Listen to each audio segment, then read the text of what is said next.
Danganronpa, the wholesome game where high schoolers are controlled by a professionally yapping bear and told to delete each other.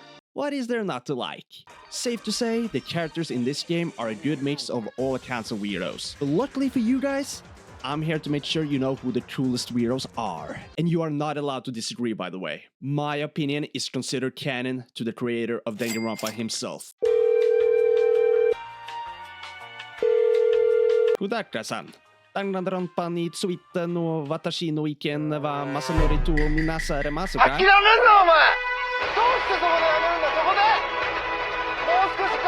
Arigatou gozaimasu. Bruh. I have decided to rank these characters based on three things: how much impact they had on the story, how well written they are, and of course, how much I like them. It's probably gonna be most of that, to be honest. All of this leads us to the character at the very bottom of this list, who searched at literally everything. Number 20, Hifumi Yamada. This was honestly the easiest character to rank. And why is that, you ask? If you have to ask that, you're just as dumb as him, to be honest. But alright, I'ma tell you. First of all, his design is shit.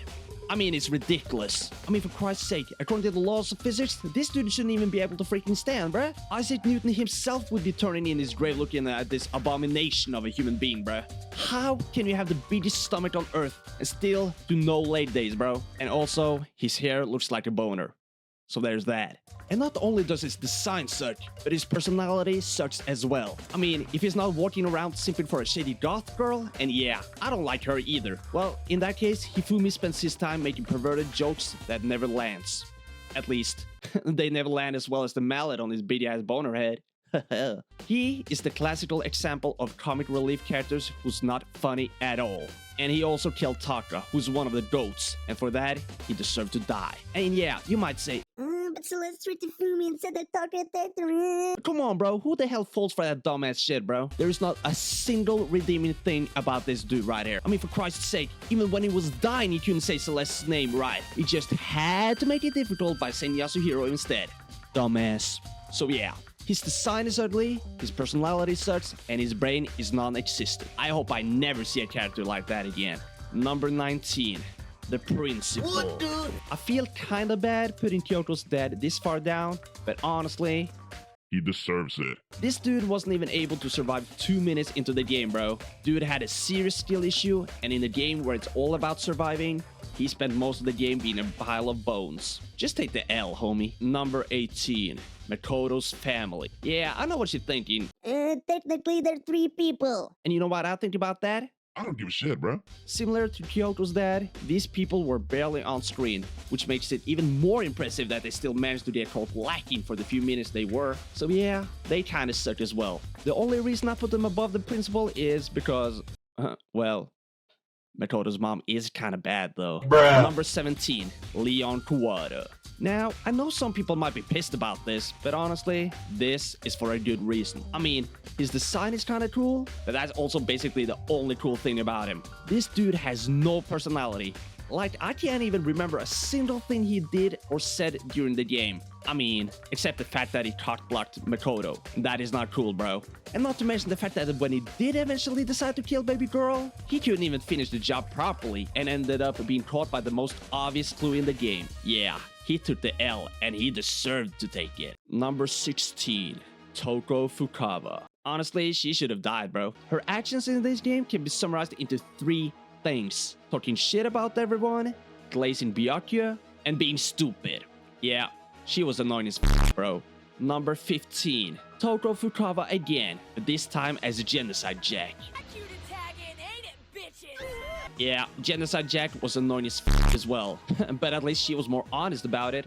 And you know, the sisters were kinda cool. Number 14, Celestia Ludenberg. If I'm being honest, this girl had potential. Her whole goth style was kinda cool, and she was kinda good at aura farming as well. With that said, she lost all her aura in the chapter 3 when she made the dumbest plan of all time. Like, what the f did you think would happen, girl? You have a damn super genius in your class called Kyoko, and you decided to put the blame on a dumbass robot suit along with Hifumi of all people? She fumbled hard on that one, y'all. She also killed Taka. Not cool, girl. Number 13, Junko Enoshima, the real one. I seriously can't understand the hype around her character, y'all. Yeah, she's the mastermind, and yeah, she's smart. But like, this girl has 5 personalities at the same time, and all of them suck. Just take your ADHD pills the next time, girl. Number 12. Fake Junko Enoshima, aka Mukuro Ikusaba. It honestly kind of sucks to put her this far down, because I did really like her character before she died. She was level-headed and one of the more normal-acting people in a game of weirdos, so it really sucked to see her get penetrated from like 6 different directions at once. Yeah, I said what I said. However, the plot twist made her look like a weak-ass bitch, and that cannot be ignored. Not to mention the fact that Kyoko had to mention her name like a 100 times throughout the game. Oh my god, that was annoying as Number 11, Yasuhiro Hagakure. Now, I know this dude is kinda hated, but I never really hated him. Anyone in his position would also have to take a blunt from time to time to call them nurse and shit. And it's no wonder he ended up seeing all those ghosts and shit. And unlike bitch-ass Ifumi, Yasuhiro actually managed to be funny at times, bruh. That said, he did get annoying as towards the end with all that dumbass ghost stories of his. So, yeah, I can't put him too high either. Sorry, bro. Number 10, Monokuma. Now, I know this is technically Junko, but honestly, their personalities are different enough to consider them 2 separate characters. Monokuma is a professional yapper, and that's pretty much his whole role in the game. He's a character I have kind of a love-hate relationship with. Half the time he's funny, the other half he's annoying as shit. And that's precisely why I decided to put him at the middle of this ranking. See you around, bruh. Number 9, Sayaka Maisono. I know that this is also kind of a controversial character, but I actually kind of liked Sayaka. She was nice to the homie Makoto, and you know she would have let the homie hit if she hadn't been killed by bitch-ass Leon. Now, I know what y'all gonna say. She tried to frame me down. I mean, yeah, she did, but she also didn't know about the class trials, y'all. So she didn't know that Makoto would have to die as well for her escape. Her reason for attacking Leon was also kind of sympathetic, and the fact that she decided to attack Leon of all people? That also makes her a good character in my book. She did take the L though, so you know, I can't rank her too highly either. Rest in peace though, girl.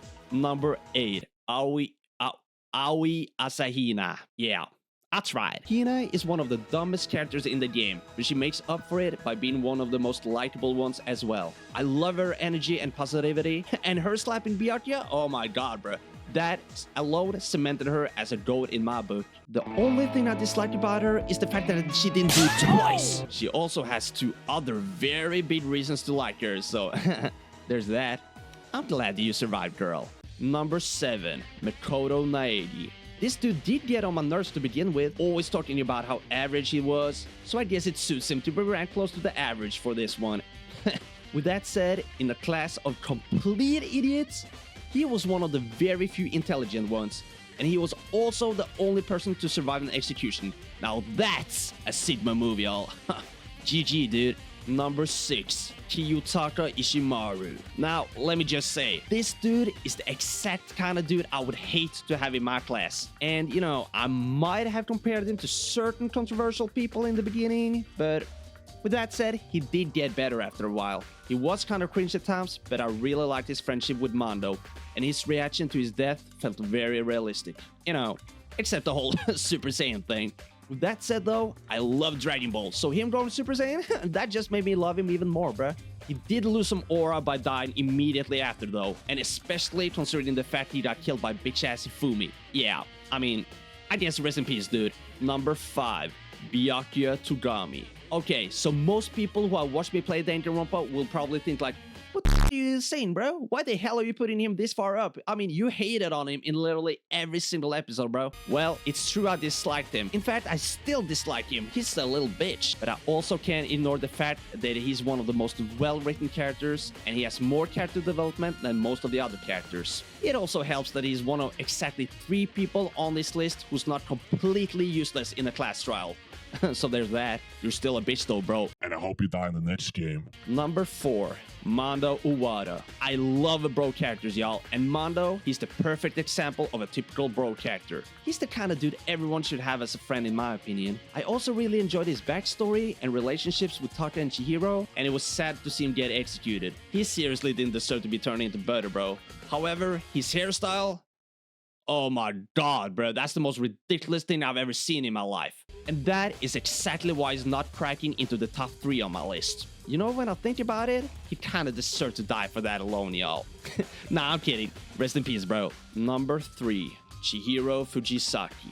Although I always forget that he's supposed to be a boy, Chihiro might have some of the biggest balls in this story. I really like this story about going out of his comfort zone to become stronger. It's too bad Mondo didn't like it. Too soon? Sorry. Anyway, his story about being uncomfortable with himself is a really relatable one for most people, I'd say. And it makes his character very human. And not only that, but he made Alter Ego, which came in clutch over and over. So you could say that, even in death, Chihiro remained a GOAT. I'm not gonna include Alter Ego on my list though. No sir, I'm not gonna have some damn planter on my list, bro. What the hell do you think? Number 2, Kyoko Kirigiri.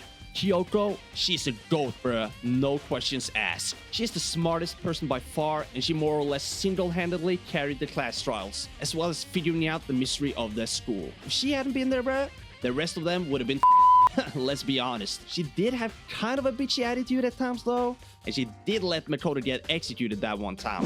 I know this is all my fault. It is. I'm dead because of you now. Bruh. Yeah, that's kind of f***ed up, girl. I guess it just goes to show that even GOATs can't be perfect all the time. I still love her though. And now, for the person I love most of all. Number 1, Sakura Ugami. It's been a long ass time since the last time a game made me cry, y'all. But this girl, this GOAT writer, she made me do it, y'all. And you know what the funny thing about this is? I didn't even care much for Sakura for the first half of the game. I mean, when she didn't spend her time guarding dead bodies or touching Chihiro's pee-pee, she was kind of just there, bruh. That all changed in chapter 4, though. That's where she showed everyone why she was the GOAT. Everything about her, from her backstory to her fight with Monokuma, all of it is really admirable. And the fact that she was willing to give up her own life for people that hated her just so that they could be saved, Christ, that stuff still moves me, man. One day, I hope I can become as strong as you, Sakura. Physically and mentally. Rest in peace, girl. You deserve it. And there we have it, y'all. My complete ranking of the first Danganronpa characters. What do you guys think? Feel free to comment down below and let me know your thoughts, y'all. And remember, there are no wrong answers unless you disagree with me.